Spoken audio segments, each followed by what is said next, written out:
Viral di media sosial, warga Sukahaji menjadi korban kekerasan oleh oknum ormas di Bandung, Jawa Barat. Beberapa warga mengalami luka-luka akibat penganiayaan.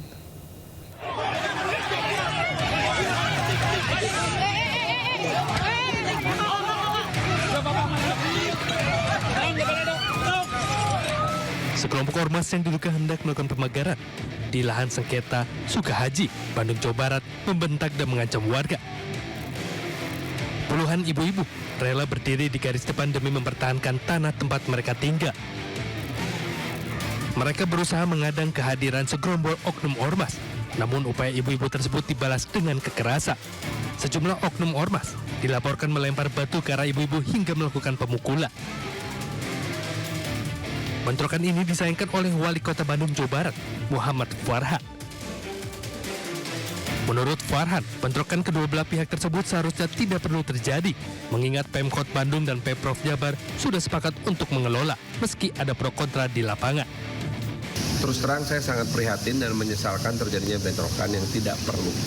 Karena Pak Gubernur dengan Wali Kota itu kan sudah berkesepakatan untuk mengelola. Bahwa ada yang tidak setuju, ya bebas. Karena kita kan bukan negara otoriter.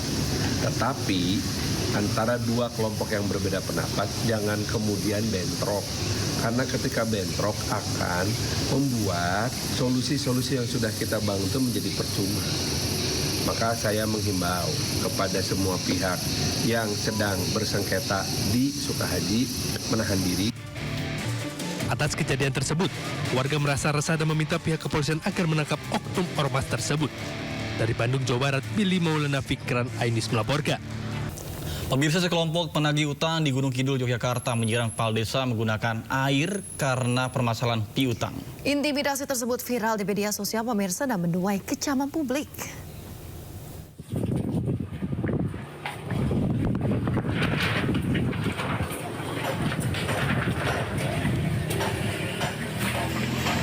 Inilah video viral saat Kepala Desa Krambil Sawit Gunung Kidul, Yogyakarta, Saptosari Sapio mendapat perlakuan tidak pantas dari sekelompok penagih hutang.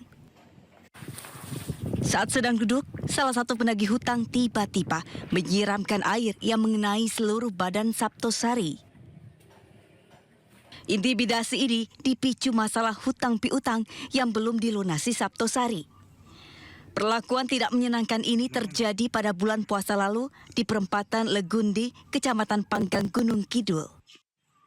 Itu pada saat bulan puasa itu karena juga saya menahan emosi, nah makanya saya terus tidak lapor pada saat itu karena kondisi baru bulan puasa.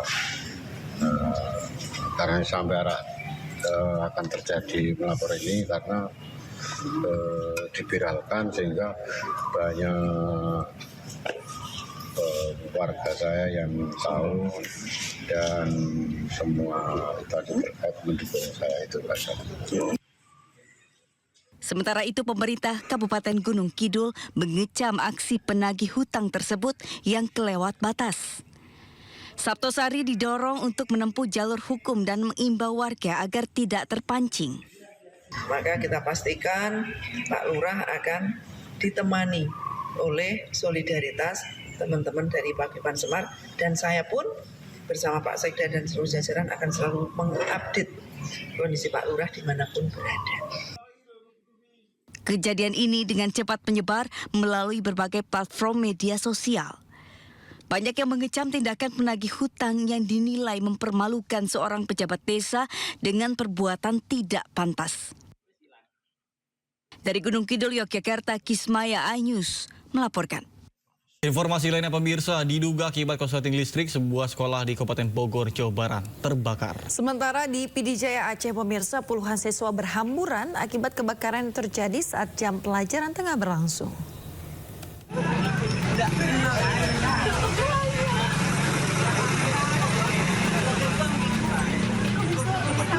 Api membumbung tinggi menghanguskan gedung sekolah negeri 1 Kolong Sawah, Kecamatan Jasinga, Kabupaten Bogor, Jawa Barat.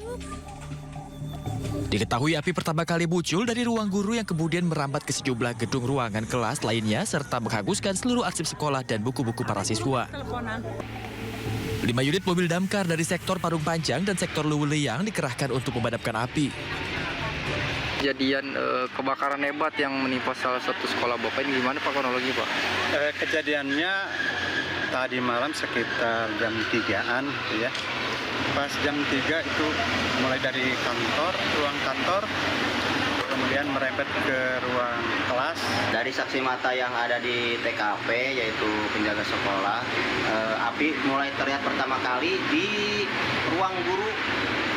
Dari ruang guru terlihat api diakibatkan dari korsleting listrik, kemungkinan ada kelupaan yang mencabut kipas angin atau dispenser, kurang tahu juga karena dari pihak penjaga melaporkannya terlihatnya api pertama di ruang guru tersebut. Untuk sementara waktu, pihak sekolah akan melakukan proses belajar mengajar secara bergantian di ruang kelas yang tidak terbakar. Akibat kejadian tersebut, sekolah mengalami kerugian hingga ratusan juta rupiah.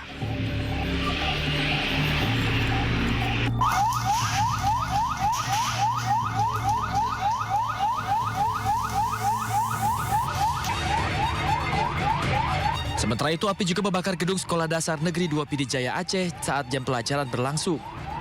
Kejadian sontak membuat puluhan siswa panik dan berhamburan keluar gedung sekolah. Banyaknya material mudah terbakar seperti buku dan peralatan belajar mengakibatkan api dengan cepat menghanguskan gedung perpustakaan serta satu gedung kelas.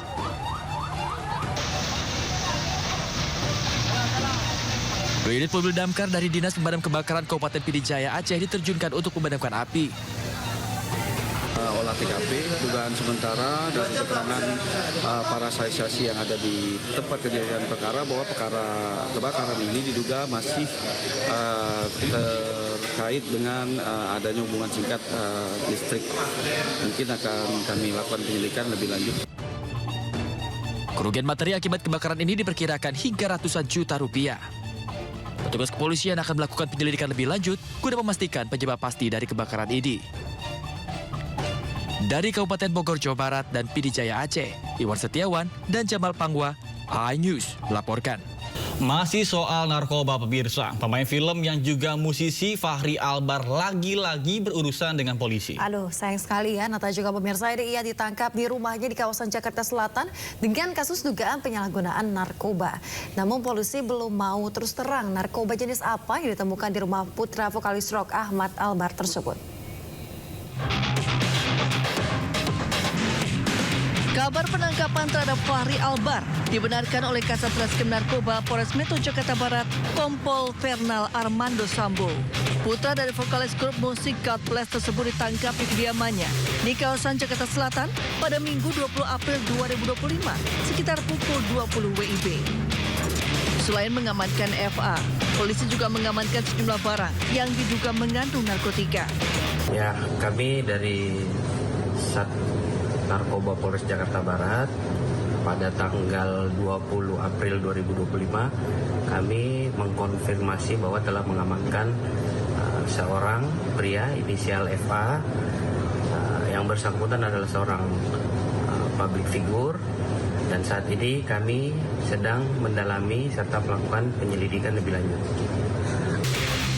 Sebelumnya pada Februari 2018, Fachri pernah berurusan dengan polisi atas kasus yang sama.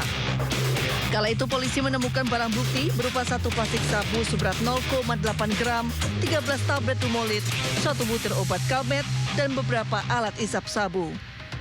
Fachri juga mengaku telah mengkonsumsi ganja sejak tahun 2015 dan sabu selama 1 tahun terakhir.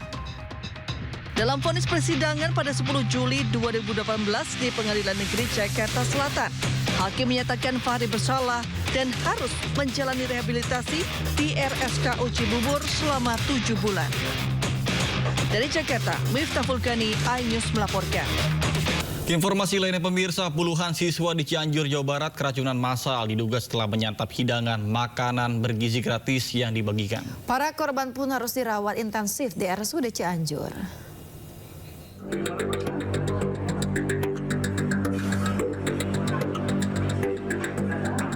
Puluhan siswa Madrasah Aliyah Negeri 1 di Cianjur, Jawa Barat menjalani perawatan intensif di instalasi gawat darurat RSUD Cianjur usai menyantap hidangan makanan bergizi gratis di sekolahnya. Rata-rata gejala yang dialami para siswa diantaranya mual, pusing, muntah, hingga diare. 20 lebih siswa sempat menjalani perawatan intensif. Satu di antaranya merupakan siswa sekolah menengah pertama. Hingga saat ini tersisa sebanyak 12 orang yang masih dirawat dan sisanya sudah diperbolehkan pulang. Ini kondisi setelah dirawat nih seperti apa sih ya? Membaik sekarang karena tadi udah terus dikasih obat. Tapi yang gejala yang kerasnya muntah-muntah nggak? Pasca kejadian, Bupati Cianjur melakukan pemantauan dan Satuan Pelayanan Pemenuhan Gizi mengambil sampel sisa makanan untuk dilakukan uji laboratorium. Ya, saat ini kan kita masih dalam pengecekan dulu ya. Kita lakukan pendalaman, termasuk juga kita harus objektif melihat dari hasil-hasil dan kita akan sesuai dengan hasil lab nanti. Pasca terjadinya keracunan massal tersebut, dapur penyedia makanan bergizi gratis di wilayah Desa Limbang Sari, Kecamatan Cianjur, Kabupaten Cianjur, Jawa Barat terpantau sepi dan berhenti produksi. Dari Cianjur, Jawa Barat, Muhammad Andi Ihsan, iNews melaporkan.